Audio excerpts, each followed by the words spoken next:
Shalom, family. Good to see you. I hope you're all doing well. Well, you would have to be living under a rock if you have not heard about the Cyrus Carmack Belton case and Ricky Chow. Well, here's the thing Ricky Chow hired a black lawyer. Now, this is a move that is very common, especially a case pertaining to race. I've even seen the Klan do this, y'all. I used to watch cases back in the day when I was a teenager. Even the Klan, when they got caught up in something racist, when they went to court, they would hire a black attorney. Now, I used to often wonder, you know what these people stand for. Why on earth would any of our people represent them in court? That used to really get me. I just couldn't understand why people would do that. Why would you represent the Klan and you know what they're all about? But I guess if you need the money, because all lawyers are not rich, y'all. Let's be for real. All lawyers are not rich. Some of them really are not making a lot of money. It really depends on what kind of law, they are practicing. So he decided to take on this case and he's been catching, his name is Sean Kent. He's been catching all kinds of hell online since Ricky Chow did not have to serve any time for unaliving Cyrus. So, their big thing was, and I'm going to let you listen to some of his him arguing the case in court. And one thing they made a big deal out of was Cyrus had a gun. But y'all, they didn't know that gun was there until after he was unalive. You know, and I still to this day believe it was not Rick Chow, but his son. You know, Cyrus was only 14 years old. Rick Chow is a man, I think what he's 53. He's a man in his 50s. And, and his son, he was young. I can see his son running after him, but he's a 53-year-old man running after a 14-year-old. I don't think so, you know? And so I just don't see how they can make a big deal out of the fact that he had a weapon because he did not try to use it on them. And they didn't even know it was there until after the fact. But that was heavily used in court to justify unaliving him. Oh, well, what was he doing with a weapon? Well, what was they doing chasing him down over some bottle of water? That really should be your question. Not why did he have a weapon? Why was he chased down over a damn bottle of water? It was a bottle of water. It was not anything worth taking a life over. And Rick Chow got this tendency of getting into altercations with his quote unquote black customers. There must have been about 3 incidents where he pulled weapons on black customers. So that says a lot about him. I don't care how many bottles of water he took. I don't care if it was 1, 2, 3, 10, 12. I don't care. It's still not worth chasing a person down and unaliving them. It's not justification. Water is not worth dying over, a bottle of water. I notice everything is a game changer when they're dealing with us. No, you killed, well, let me take that back. You unalived that child because of his race. And I'm going to stand firm on that. You unalived him over his race because there is no damn way one bottle of water should have been that important to you.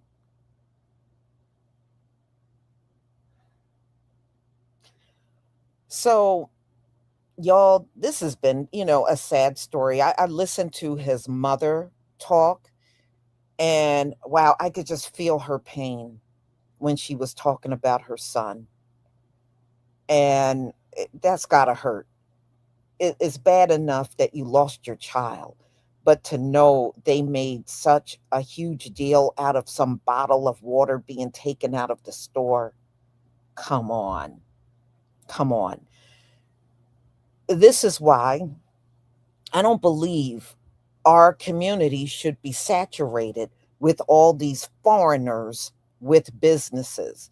Because number one, it has been proven that many of them set up shop.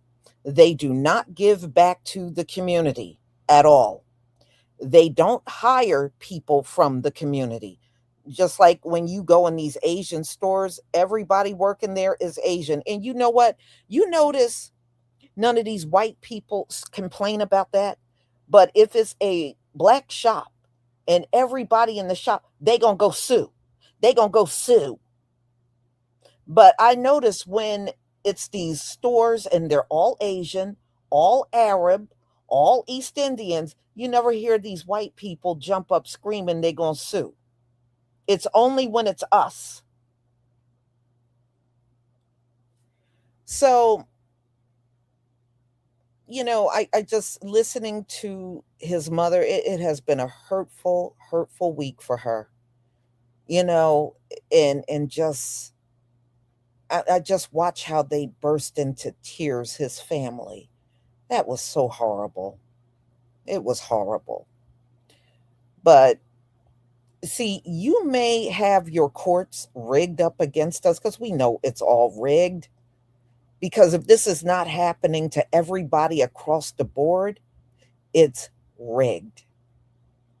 And we've been dealing with this rigged court system our entire lives. And it's never going to change, y'all. All they did was open the door for anybody to take any type of unaliving us. It doesn't, as long as it's anybody but us.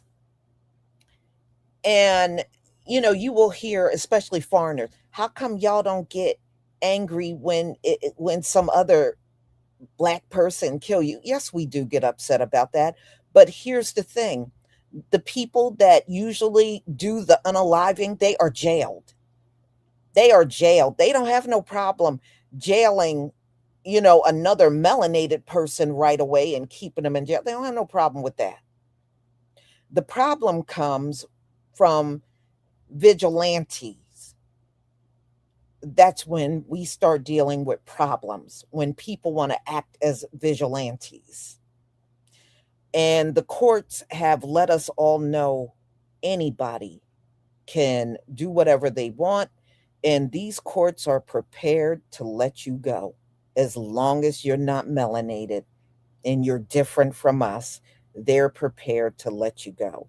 Y'all got hell to pay for the way you ran this unjust court system in this land. You can't even get in front of the Most High and try to justify it. You can't. But one day you're going to have to stand there and try to justify why two people can commit the same crime. One gets off for the crime and the other got to go to jail.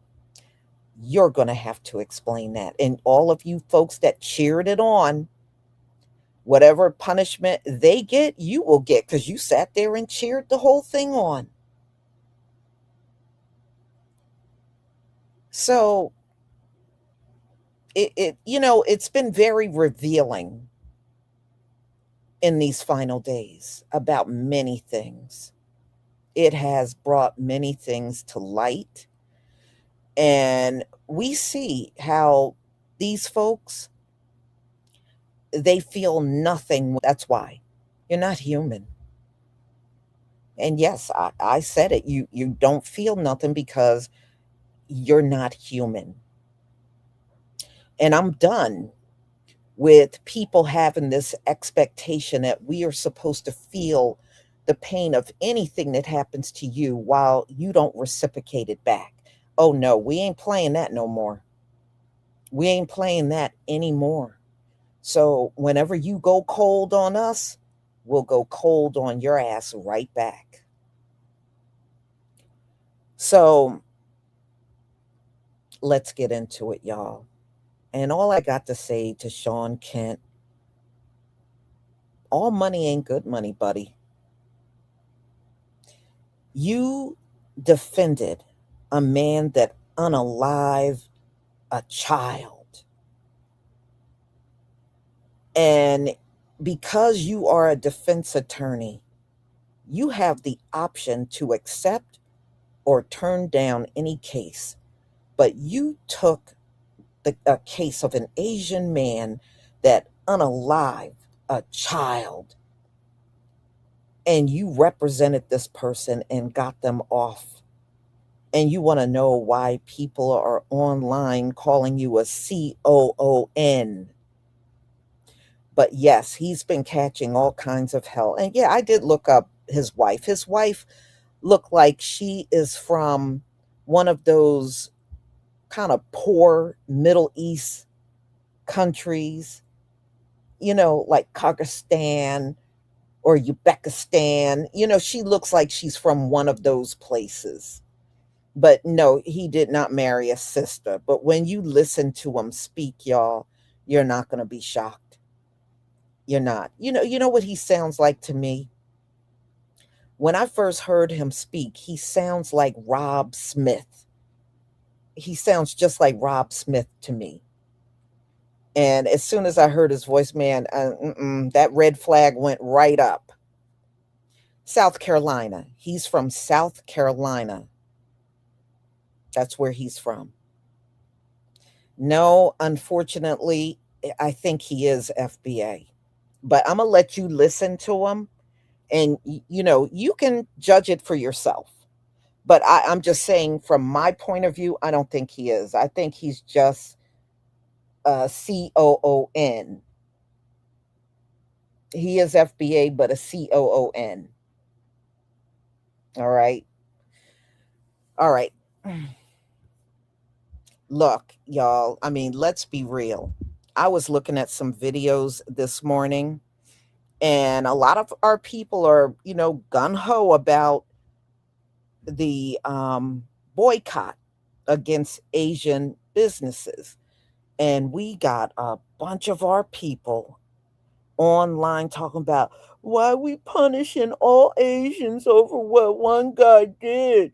I don't understand it. And this is some of our people doing that. It's some of our people doing that, y'all. Well, I don't understand why all Asians gotta be punished. Aren't we punished for what one person in our community do? They've been doing that to us our whole lives. But when we do the shit back to them, all of a sudden it's a problem now. But they have done that to us a whole lifetime. But if we persecute them over what one person does, oh, it's so wrong. But there's a lot of our people, men and women, on these videos doing that. And I'm like, I just don't get it. If it was the other way around, they would never be on videos talking about, well, just because one black guy did something, you can't blame us all. No, they would be blaming us all. And it doesn't matter what group it is, they all join in and do that. But the moment it's done to them, oh, it's horrible, it's wrong, and we shouldn't be doing it. You can miss me with all of that. You can miss me with the whole thing. All right, y'all. Let me share my screen. Okay, before we get started, just a reminder, this is the final day of my 40% off if you buy the shampoo, hair growth pomade, and rice and aloe leave-in conditioner. 40% off. The sale will be over at 11:59 p.m. So get your orders in if you are interested in replenishing your hair products or you just want to try it for the first time. All right.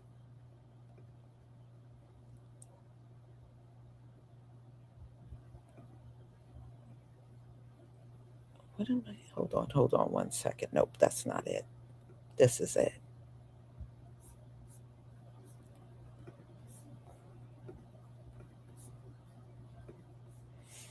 Okay, y'all, give me a one if you can see my screen. Give me a one if you can see my screen.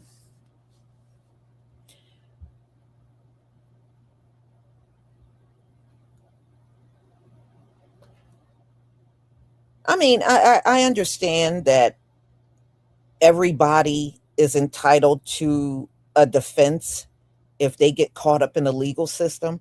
But why can't you use some discernment? Why would you want to defend a man that took out a child? You know, and then try, and then you went and you justified it and got the person off. And there is nothing innocent about Rick Chow. There's nothing innocent about this man.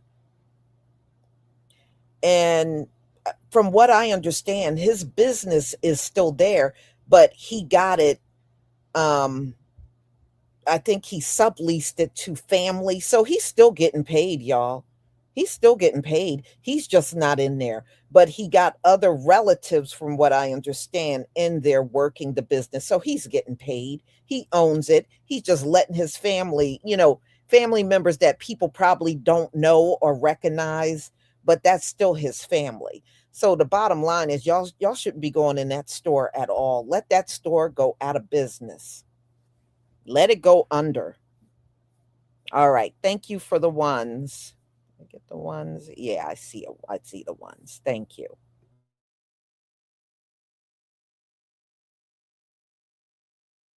So I just got done defending a pretty high profile case that I think most of the world knows about. And a lot of folks have been asking a lot of questions. And usually I don't talk about the cases, but in this situation, given the negative attention and the vitriol and the racist threats and the death messages that myself and my family, I thought I'd address some things. And one of the biggest ones people have asked me is, why would you take on this representation? Now, first, I've been practicing law for over 25 years.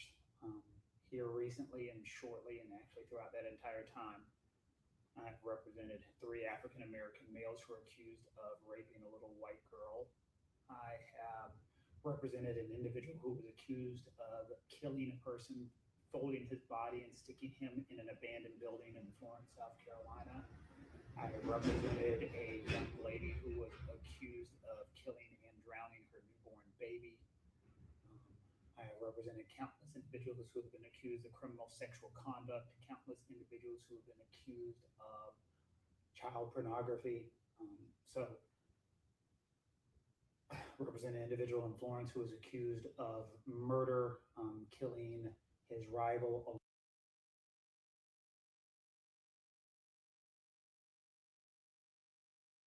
Yeah, I'm going to start this over because I want to make it a little louder. I'm going to see if I can. All right, hold on 1 second.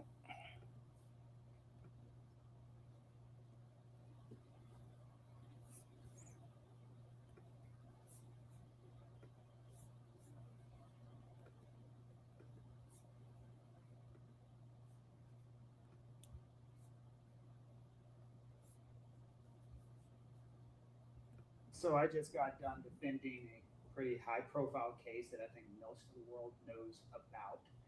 And a lot of folks have been asking a lot of questions. And usually I don't talk about the cases, but in this situation, given the negative attention and the vitriol and the racist threats and the death messages that myself and my family, I thought I'd address some things. And one of the biggest ones people have asked me is, why would you take on this representation? Now, first, I've been practicing law for 25 years. Um, Here recently and shortly, and actually throughout that entire time, I've represented three African American males who are accused of raping a little white girl. I have represented an individual who was accused of killing a person, folding his body and sticking him in an abandoned building in Florence, South Carolina. I represented a young lady who was accused of killing and drowning her newborn baby. I have represented countless individuals who have been accused of criminal sexual conduct, countless individuals who have been accused of child pornography. So, represent an individual in Florence who was accused of murder, killing his rival Oh, along with his wife, who was also in the car. So there have been countless individuals who I've represented in the past, and so when someone says, "Why did you take this case?" I don't judge. God judges. If you pick and choose who are you going to judge in your cases, it makes you ineffective of what you're doing.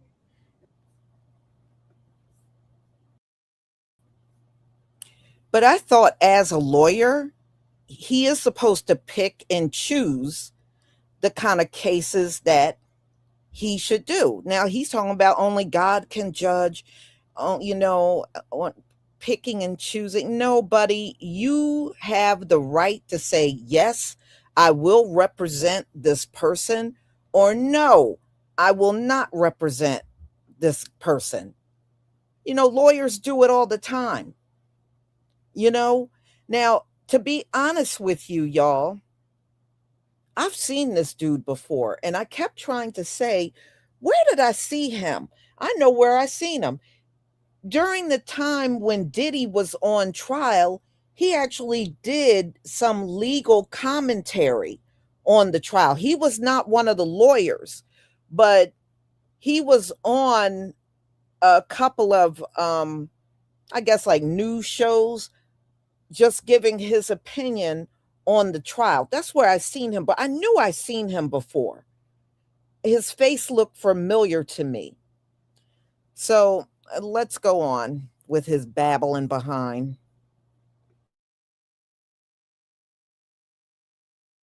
And so people say, why this case? Well, why not any of those ones with the outrage that has come forth? Um, as criminal defense attorneys, we represent the Constitution, we represent individuals. And so when people say comments to me, and I've heard a lot of them like, you didn't have to take this one. Well, I don't have to pay my mortgage either, but if you don't, they end up taking that from you. Um, when the individual came to me and requested representation, that's the second thing. Oh, you're just a token. You were just put on the team because you're black. I'm pretty fucking good at what I do. And I find insulted that for someone who would just say the only reason somebody would ask me for representation is because I'm black. If you check and see the things that I do.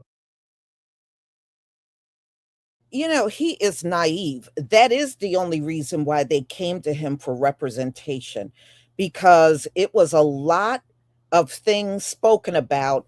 Another Asian took out a black child. That was all out there after this incident. So yeah, Rick Chow want to make it look like, no, I'm not racist. I even hired a black attorney. You mean to tell me you didn't have the ability to see through that? You didn't see through what he was doing. Y'all, I remember when I was a teenager, Klan, I forgot what state this was. They took out this black woman's son. She sued them. Guess what they came in court with? A black lawyer. A black lawyer. And she had to fight them. And I couldn't believe it. I was like, you mean to tell me this man know what these men represent? And you walked into the court with a black, yeah, they do this all the time. Oh, we're not racist. See, we even hired a black lawyer. And this fool can't see through that. He could not see through the strategy that Rick Chow was using. He was used. And he can't see it. He has an inability to see that he was used. Unbelievable. Unbelievable.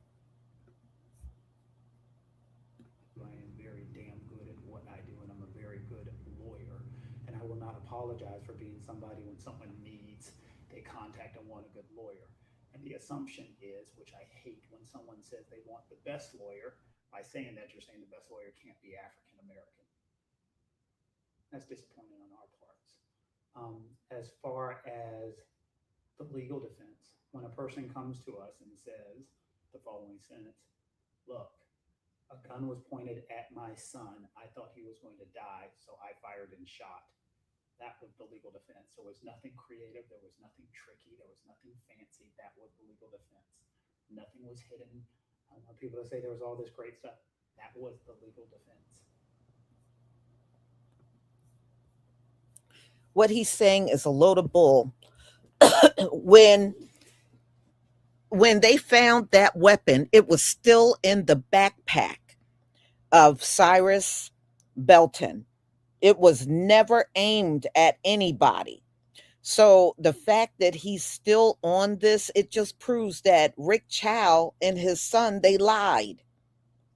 And in all honesty, I think Rick Chow really did not pull that trigger. I think his son did. But he, you know, took the hit on that crime. But I really believe it was his son that did it. So anyway, you're just coming. You went into court with the same lie that Rick Chow told. Oh, he aimed a gun. They said that gun was never left his backpack. Unbelievable.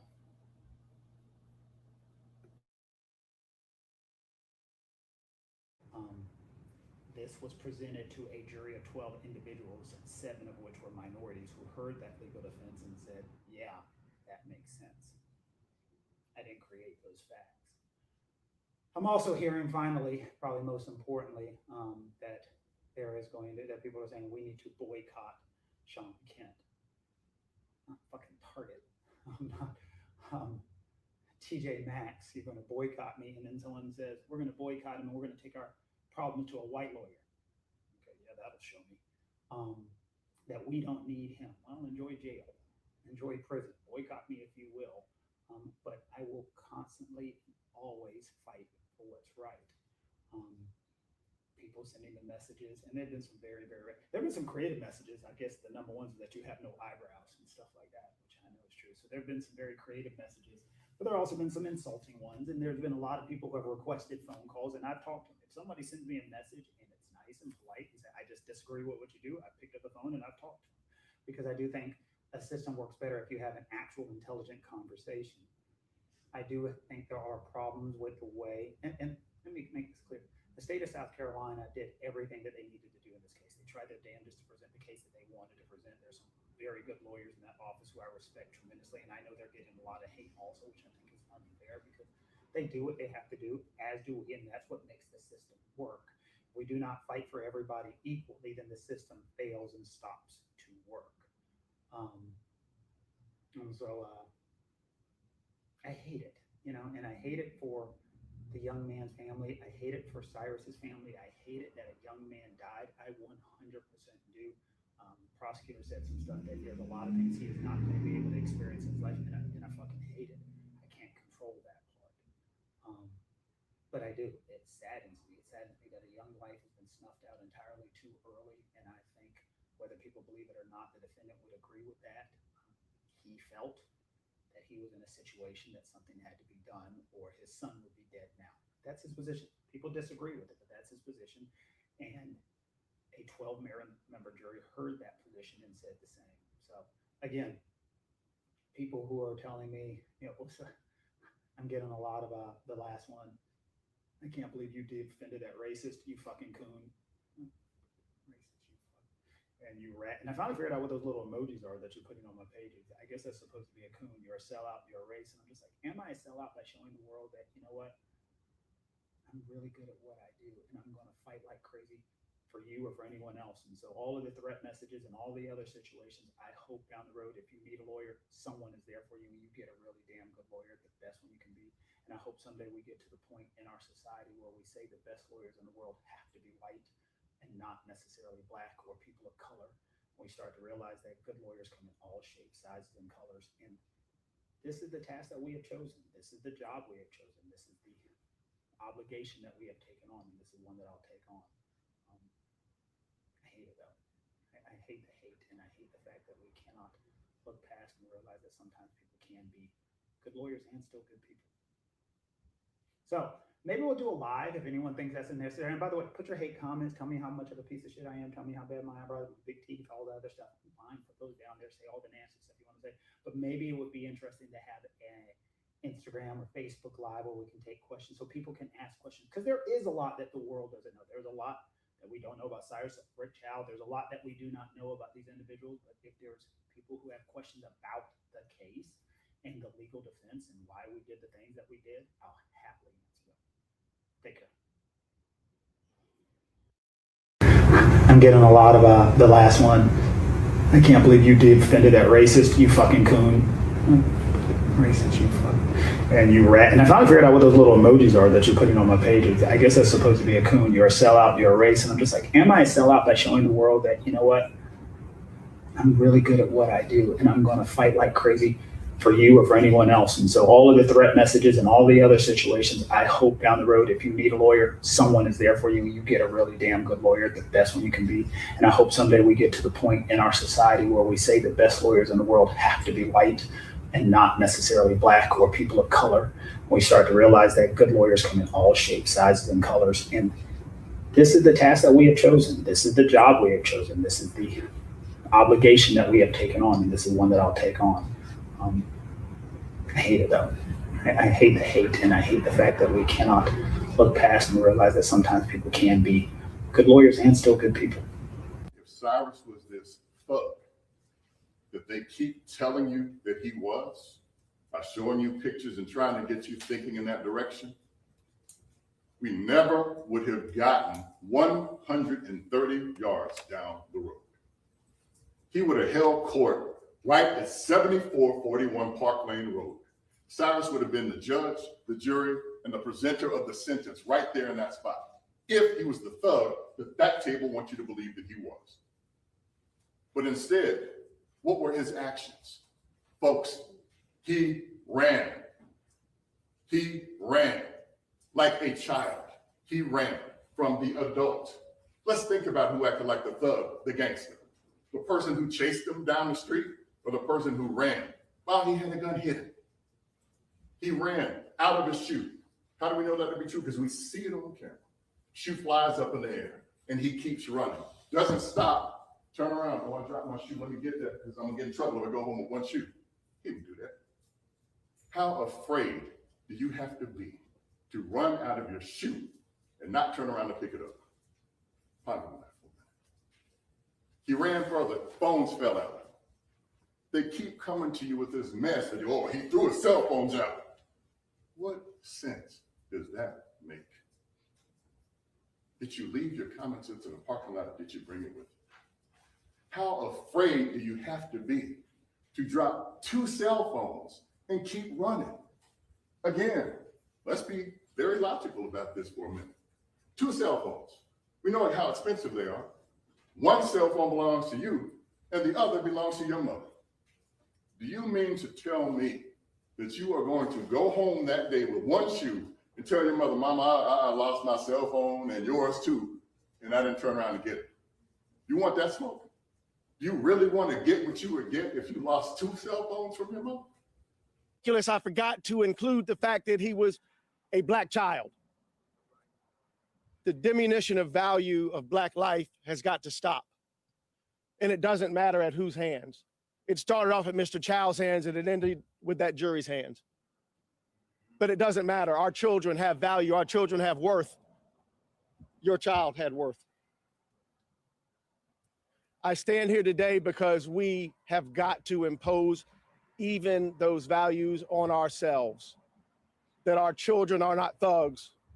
That our children, even in trying to protect themselves, end up in situations where they get a bullet in their back and a jury says that that is okay. Ladies and gentlemen, it is not.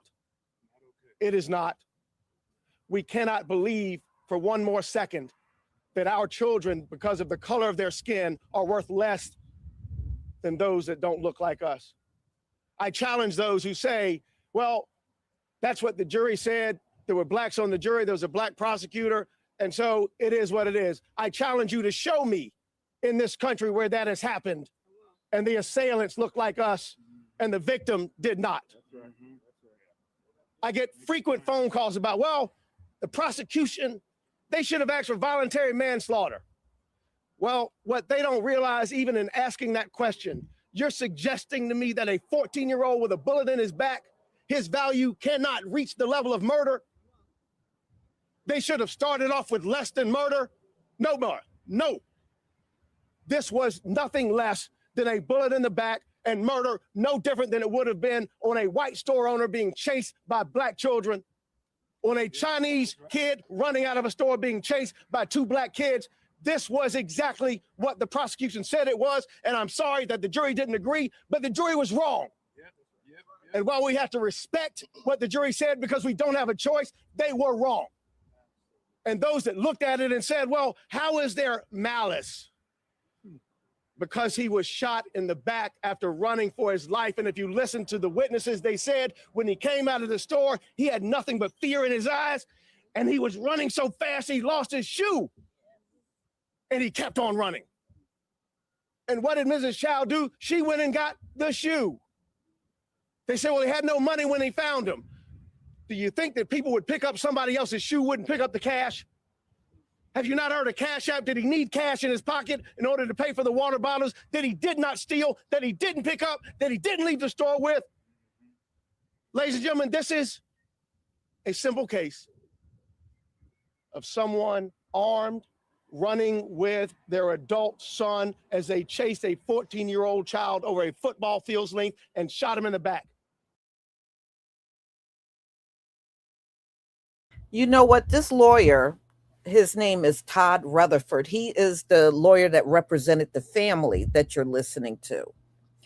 And you know what? He brought up a good point.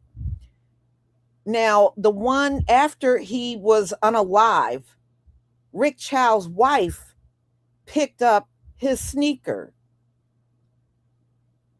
And whatever was on the ground, she picked it up. And like he said, how do you know she didn't go in his pocket and take the money out just so they could make the claim, oh, he was stealing. He didn't even have money. You know what I mean? Do you know how easy it would have been for her to do that? Or Rick Chow to just take Cyrus's money and he's on the ground unalive? He can't do or say nothing about it. And I wouldn't doubt if that happened. You know, I didn't even think about that. But yeah, these folks will do anything to get out of something. And yeah, I would not doubt she picked up the shoe. Why did you pick the shoe up? Why didn't you just leave all the evidence down on the ground and let the police see all of the evidence and where it fell? Why did she tamper with it? You know, why did she tamper with the evidence? So it's easy for them to take the money out of his wallet and then claim he didn't have no money and use and try to claim that's proof that he was in there trying to steal. All right, let's go on, y'all. This was what the family saw, what the community saw, what the whole world now sees. This was a murder, and it is gone without the ability to hold someone accountable. Bro, the amount of black people that are defending Rick Chow and trying to deflect, like, why did Cyrus have a gun in the first place? Why the fuck does that matter, gang? That does not matter. The fact of the matter is that he was a little boy that was chased 130 yards and shot in the back. Why does anything else matter but he didn't steal anything and he is not alive? He can't tell his mother he loves her. He can't play his Xbox anymore. He cannot go to the park and play basketball anymore. Why is it that so many black people are fucking defending this dude and deflecting? This shit is amazing. There are people who say that race has nothing to do with the child case, the child trial, and what could be the verdict. Okay. Now, I maintain that it does. Okay. How you review the case. Now, some would say that if Mr. Chow is being honest in saying that Cyrus pulled a gun out and pointed it at his son, isn't it self defense? Doesn't Cyrus have the right to defend himself in that moment? I submit to you that even if Mr. Chow's son did raise his hands, Cyrus had a right to point that weapon. And here's why. A 14-year-old boy who did nothing wrong is being chased not a short distance, but a long distance, 130 yards. He's being chased by two men who are bigger than him, one who is armed, and neither of them have the right to do so, have the right to control his body. If I'm 14, I'm thinking to myself, what are they up to? Because they're chasing me. I tried to outrun them. Now I've fallen. I've injured my leg, my shin. I've dropped everything in my possession. What more do they want from me? And if I'm that boy, I'm in reasonable fear of imminent harm because I've done nothing wrong. So why are they after me? And if you're telling yourself he should have known he was behaving suspiciously and da da da da, imagine if Cyrus were named Cindy. Imagine if Cindy had blonde hair and blue eyes.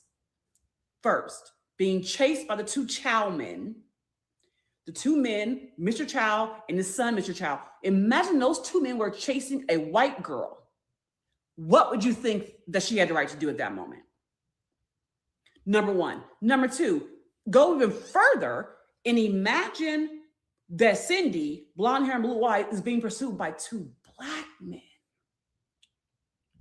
Imagine. Now answer your own question. Is race a factor in this or not? Because I bet your analysis is different. Because I don't give a fuck if Cindy, Cyrus, or whoever were being chased. You're a child being pursued by adult men. So even if what they say is true, Cyrus should not be dead. They should be held accountable for what they did. The question kept coming up, why does a 14-year-old need a gun? The question was answered when he was shot dead in the streets 130 yards from a store where he did absolutely nothing wrong. The question was answered when this jury found him not guilty today. The question was answered because a 14-year-old child shot dead in Richland County got no justice. When the family got no justice. I'll pause.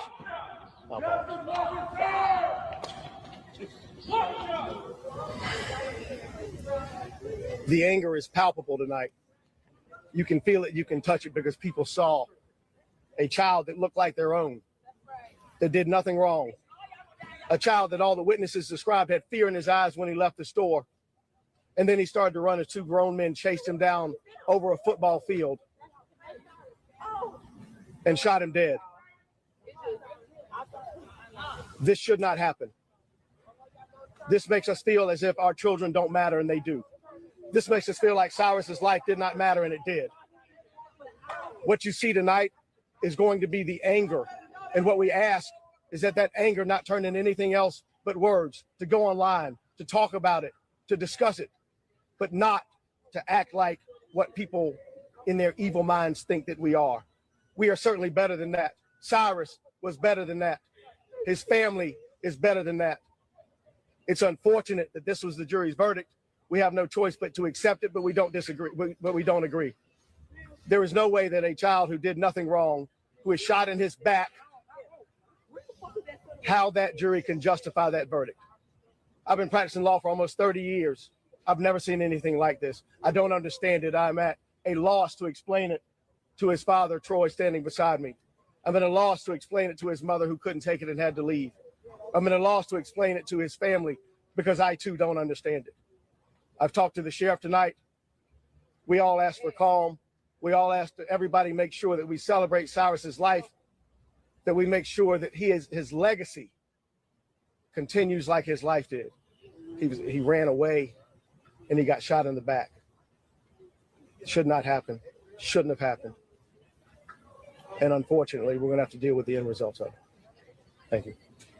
Y'all remember back in the day, they used to tell us how we need to sit our kids down and talk to them about the birds and the bees. Y'all remember that?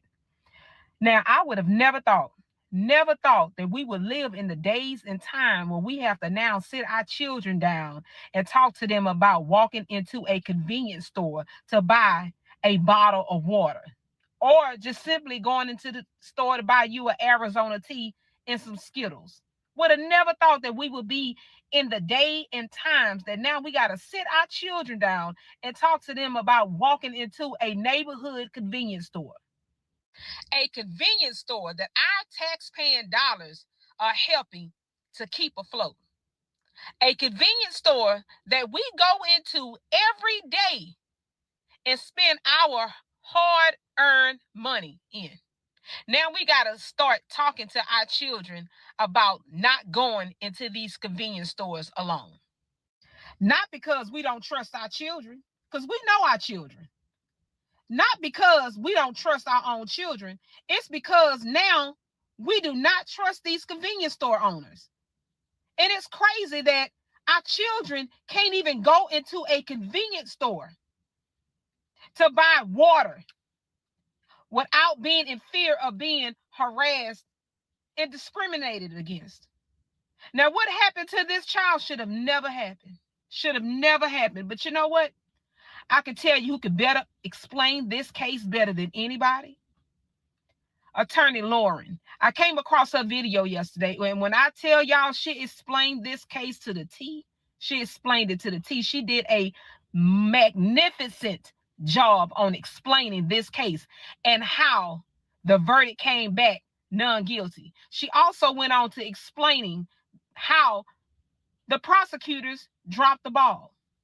I advise y'all to please go and search Miss Lauren's page, Attorney Lauren's page, and listen to that entire video of her explaining what took place in that courtroom and how the jurors came back with a non-guilty verdict. Y'all go and listen to that video. But even after me listening to Attorney Lauren explain that case, I still just don't understand how the law could say that it was okay for Mr. Chow to chase that young man down and unalive him the way that they did. I just don't understand it. And I'm gonna be honest with y'all, I don't think I would ever understand the law. I would never fully understand the law because there is no way that you can explain to me that it is okay for a store owner and his son to chase down a customer all because they thought the customer was stealing out of.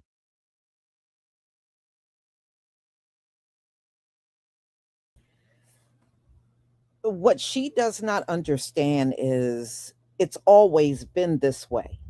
And y'all, did you know they had laws on the books, black codes, that said we could not sue or take any white person to court? You know, they had that written in the law.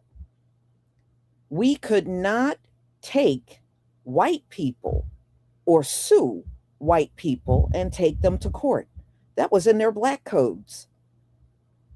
Number two, after the Civil War, do you know they put Confederate soldiers in as judges to make sure we never had a fair opportunity in court? Right after the Civil War, they made Confederate soldiers judges. And every time our people attempted to go to court, they could never get justice. Or they went to jail even when they didn't do anything wrong. So this imbalance in court started centuries ago, y'all. And it continues even to this very day. It's never stopped.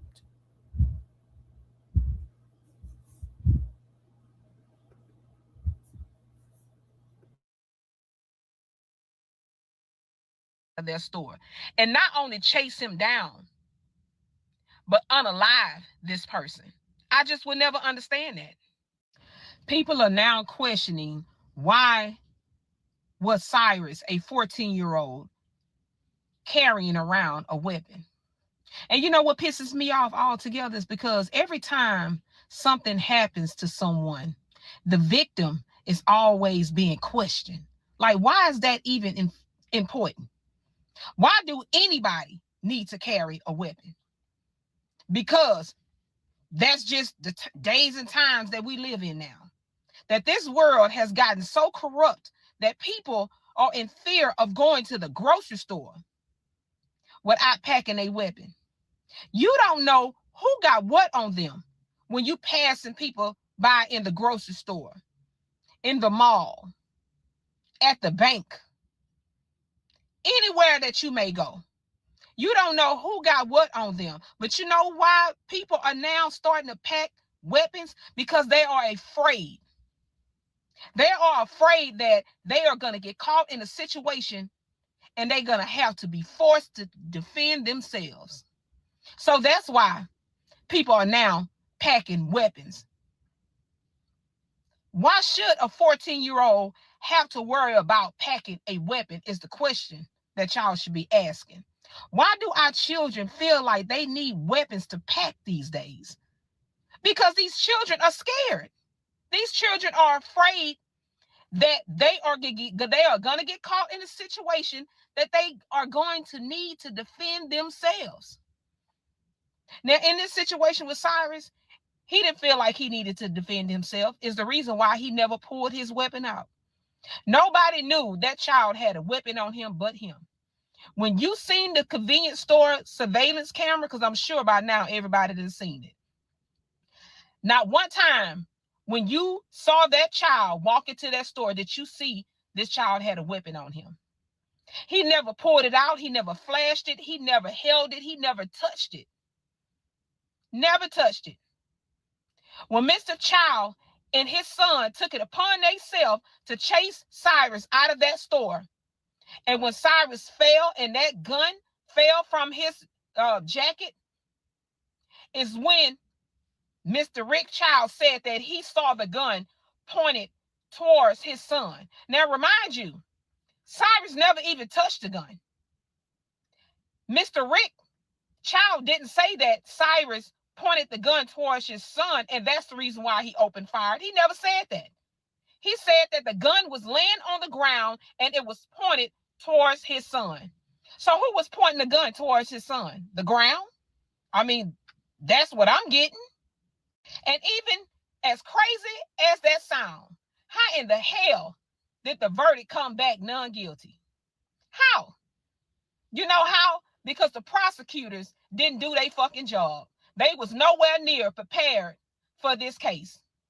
They did not prepare themselves for this case because they went into that courtroom cocky as shit because they felt like, oh, this gonna be easy. This should be an open and shut case. So they never once prepared themselves for what could happen. And it's sad that they dropped the ball and they did not defend Cyrus the way that they should. They never even brought up the argument. Why did Mr. Chow and his son chase Cyrus down? Why did y'all leave y'all place of business behind a 98-cent bottle of water? Why? What was the purpose of you leaving your store and chasing this child down? What was your intentions? What did you think was supposed to happen once you caught this child? What? Because I guarantee you, had the story been reversed and Cyrus pulled out his weapon because he was afraid that two grown-ass men are chasing him and he opened fire to defend himself, would they say, oh, he unalived them in self-defense? Would they say that? Hell no, they wouldn't. Yeah, but when I tell y'all this story pisses me off altogether because And the reason why I'm taking this so personal is because I have a 15-year-old son myself. And what happened to that child should have never happened. Baby, when I tell y'all, when I saw the video of Cyrus' mother screaming in court when she heard that non-guilty verdict, the scream that that mother let out is something that I would never unhear. My heart breaks for that mother. And y'all know, these children don't even have to be our children. But the fact that I am a mother and I am witnessing another mother heart break because her child was taken away from her. Y'all know when one mother cry, we all cry. And my heart truly breaks for Cyrus' family. Rest in peace, Cyrus. I hate that this happened to you. But yeah, we're going to talk about this down in the comment section. I want to know what you guys think about the non-guilty verdict. I want to know, what are you guys' thoughts on the verdict? We're going to talk about this down in the comment section. Child, let me get out this car and go mind my own business. Bye. So Sean Kent, the lawyer of Rich Chow, in a video said that he had been asked the question. I think this is why he made this video. Why did you take this case? It was a 14-year-old child, and you should have turned it down because all money ain't good money. And he said, quote unquote, you know what I'm saying? My mortgage has to be paid. And if I don't pay my mortgage, they're going to take my house. I think that's how he said it. At the end of the day, he said the reason why he took this case because he thought the child said that, you know, he felt his life was in danger. And this was the whole basis of his case. My life was in danger because Cyrus had a pum pum. That's what he said. Now, I said to myself back years ago, y'all remember O.J. Simpson, that case, and we all know what should have happened, and it didn't, because he had a dream team. Not only he had one defense attorney, he had 3 or 4 of them, didn't he? And I think the ring leader was Johnny Cochran. You know what I'm saying? I think they said if it doesn't fit, if the glove don't fit, you must have quit. And I learned early in life that money made the world go round, because I'm like, dog, money will get you out of some stuff. Money. When you got money, it would get you out of some things. And just listen to this attorney, how he had bragged and boasted about he never lost a case. Even when he lost a case for a lesser sentence or a lesser charge of time, he considered it a win. And it's a loss to the client if the client didn't go by what he advised him to do. So my question is, see, he got paid some good money. Somebody asked in the comments, how much did you get paid? He wouldn't discuss that, but we know he got some good money. And that came from all y'all cigarettes, Black and Miles, all the cases of water, bottles of water you bought from him, all the beer, cigarettes, and everything. That came from the community. So he got paid by the community. But my question is, why wasn't it a better prosecuting attorney? And if you watch his video, that's what he basically saying. He's saying, I did my job. I did what I was paid to do. It's not my fault because y'all got that weak prosecuting attorney. That's what he said. Because how could a surveillance camera that clearly shows you what happened, no pum-pum was pointed anywhere, but he won the case strictly because Mr. Chow said he felt his life was in danger because Cyrus had a pum-pum, and that's the reason why he took the case also. What kind of prosecuting attorney was on this case? I'm serious. Now, what kind of prosecuting attorney was on his case? Because at the end of the day, lawyer Kent just saying, I did my job, and I think I'm a good guy.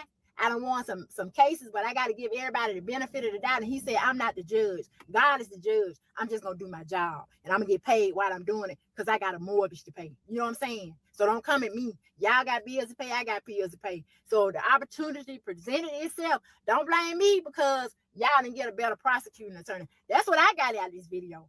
But that just goes to show you, y'all, watch where you spend your money. Because at the end of the day, if y'all hadn't patronized with Mr. Chow, could he afford that attorney? This is why they all say the root of all evil is money.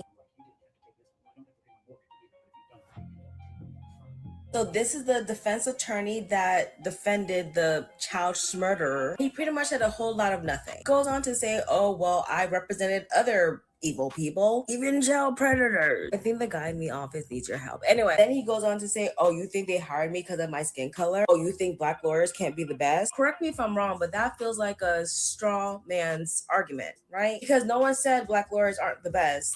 We know we're the best. Because we have to work how much harder to get half of what? So being the best in the room is not an argument. We got that. It's the fact that you used your weapon, which is your mind, against the community. The courtroom is not in a vacuum. We know Rick is guilty, despite what the court said. We know that Rick Chow has multiple accounts of being the aggressor. We also know that if you're pointing at someone, you can't get shot in the back. Yet, you're going to say because you need money and need to pay for your mortgage is why you went ahead and defended the murderer. This is why money is the root of all evil. Not that money is evil, because money is not evil. I love money. It's what you sacrifice to get it. Now you're telling everyone that you're not in a financial position to tell this murderer no. I don't believe you. And you did harm the community. And I'm not only talking about the Black community, I'm talking about the human race by adding this aggressor back into society. If you're getting the emojis of the coons and being told that you're this and that, I get it. It sucks.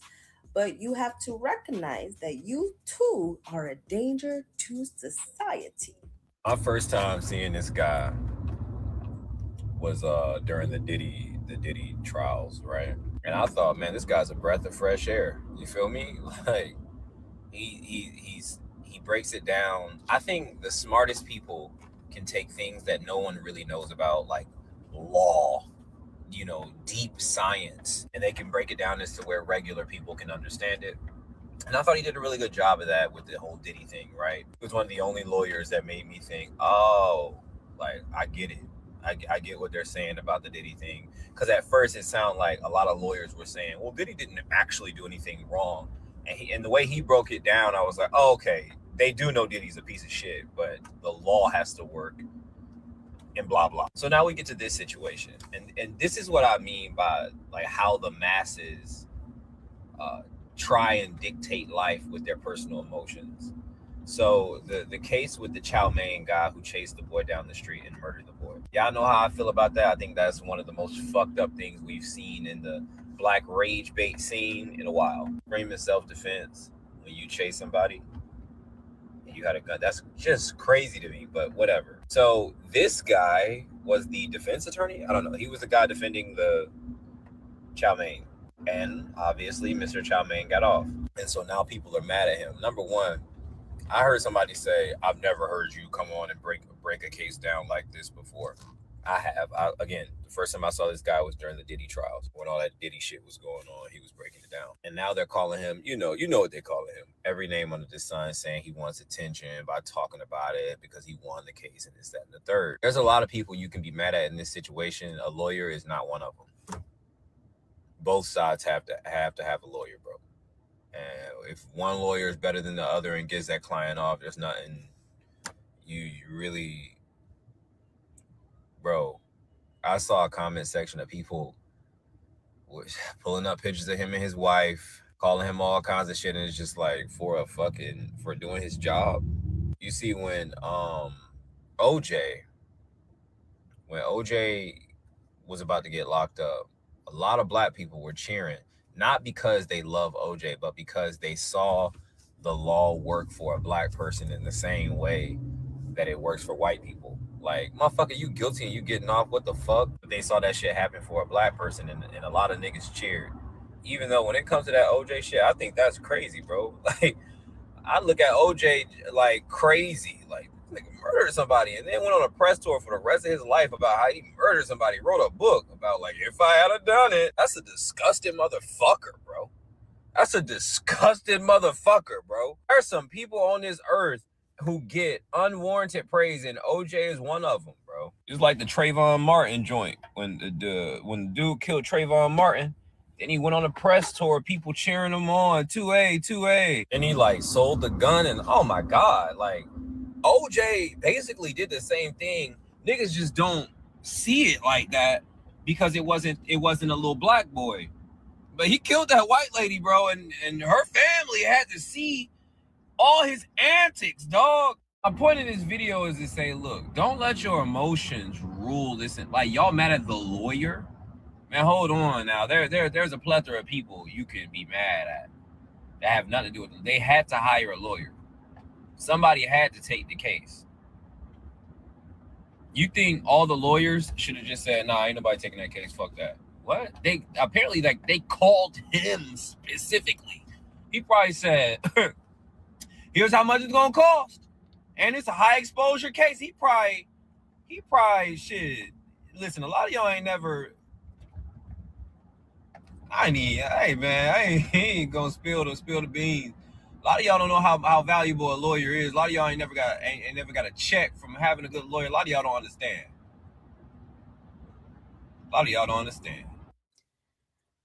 To the attorney that represented Rick Chow, now you already know. You already know.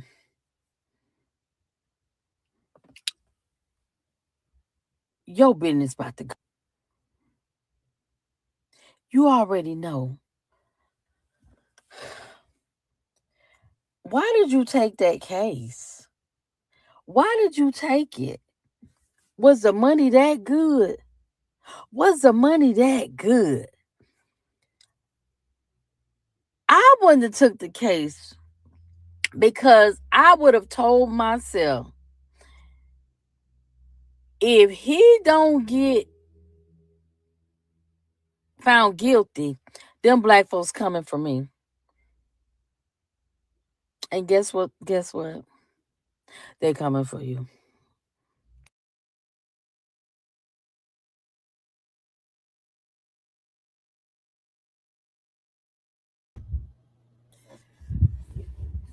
Yeah, well, I mean, the bottom line is, a lot of people are still feeling really upset because this case should not have been lost. And in my opinion, since Rick Chow and his son both chased Cyrus, both should have went to jail. Both. And that trial should not have been just Rick Chow. And I think the Chow family, his wife and his son, the more I think about it, I wish we could have seen the entire video from start to finish, even after the chase, because I have a feeling that they tampered with evidence. And how do you know they didn't pull that gun out of his backpack and place it on the ground? You know what I mean? And like his lawyer said, how do you know they didn't go in his pocket and take the money? You know, when you are so racist that you will just chase down a child, your ass will do anything as far as I'm concerned. That's how I see it. You will do anything. So, y'all, I know this one's longer than usual. We've been on here for over an hour. April's Jules, thank you so much for the new channel membership and support for my channel. So I'm going to go ahead and conclude. The next video I will be doing is Donald Trump talking about black jobs are doing well. And yeah, he did this recently in the Oval Office. And we're going to watch the video and listen to him and finally find out what black jobs are, because he does define what a black job is. So I will see you at 1:45. Thank you for being here. Don't forget to pick up your hair products. Shalom, family.